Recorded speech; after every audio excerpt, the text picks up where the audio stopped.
Satu lilin panjang dan satu lilin pendek dinyalakan bersamaan. Coba tebak mana yang akan terbakar lebih lama? Xiao Jie tanpa ragu memilih yang panjang. Karena orang normal tahu, semakin panjang lilin, semakin lama terbakar.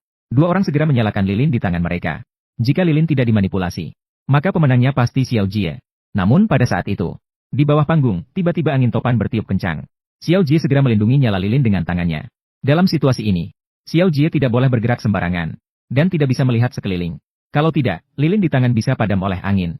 Xiao Jie tahu lawan pasti melakukan sesuatu. Kalau tidak, pasti tidak akan terlihat begitu santai. Tidak mengherankan. Tak lama setelah lilin dinyalakan, lilin di tangan Xiao Jie tiba-tiba terbakar dengan sangat kuat. Akhirnya, nyala api bahkan lebih besar dari lilin beberapa kali lipat. Jika terus seperti ini, lilin Xiao Jie pasti akan habis terbakar dalam 2,5 menit. Tahanan di samping segera menunjukkan ekspresi kemenangan saat melihatnya. Ternyata dia sudah menyiapkan 4 lilin sejak awal. Dan 2 diantaranya telah dimanipulasi olehnya. Jadi tidak peduli apa pilihan Xiao Jie. Yang dia dapatkan akan selalu yang telah dimanipulasi.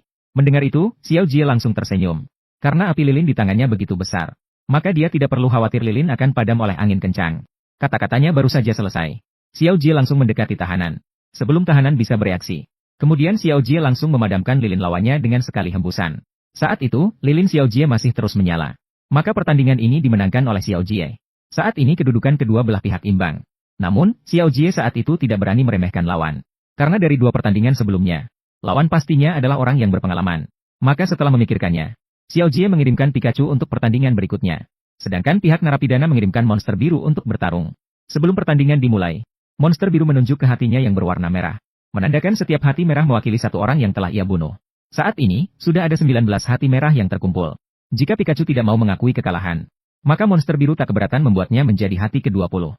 Namun, saat monster biru mengira bahwa dengan ancamannya, saat lawan pasti ketakutan. Namun, Piccolo tidak peduli. Dia menerima tantangan apapun. Raditz terpaksa melanjutkan ancamannya. Mengancam untuk bertarung dengan Piccolo. Pertarungan sampai mati seperti pertarungan pertama. Namun, meskipun Piccolo menyerah, Raditz tidak akan memberi kesempatan kedua. Saat kata-katanya selesai, Piccolo langsung melepas mantelnya. Memperlihatkan pakaian latihannya di dalam. Melihat keberanian Piccolo, Raditz terpaksa meluncurkan rencana cadangan. Raditz mengambil napas dalam. Tubuhnya tiba-tiba membesar beberapa kali lipat. Bahkan tubuhnya terlihat lebih besar.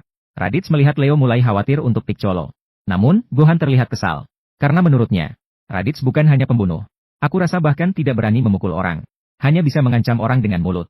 Biar kalian lihat kehebatanku. Mati kau. Dia datang.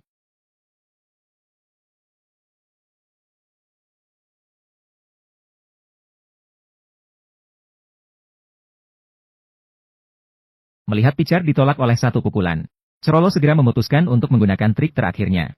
Dan pada detik berikutnya saat dia berbalik, Pikachu terpaku diam. Karena tato laba-laba di punggung Cerolo. Itu adalah tanda khas Phantom Troupe. Cerolo, yang pada saat itu tidak tahu hubungannya dengan Picar dan Phantom Troupe, mulai merayakan kemenangan dalam putaran ini. Dia yakin dengan kekuatannya untuk menghancurkan tanah dengan satu pukulan. Ditambah dengan tanda tato eksklusif Phantom Troupe. Tidak diterjemahkan, pasti bisa membuat Picar takut dan menyerah. Namun, pada detik berikutnya,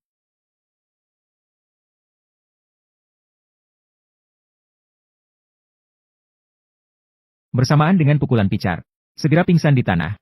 Melihat bahwa Pikachu telah memenangkan pertandingan, Raichu juga dengan berani menawarkan untuk melanjutkan pertandingan berikutnya. Karena saat ini skor mereka sudah 2-1. Asalkan Raichu menang lagi dalam satu putaran, maka mereka dapat melewati rintangan di depan mereka.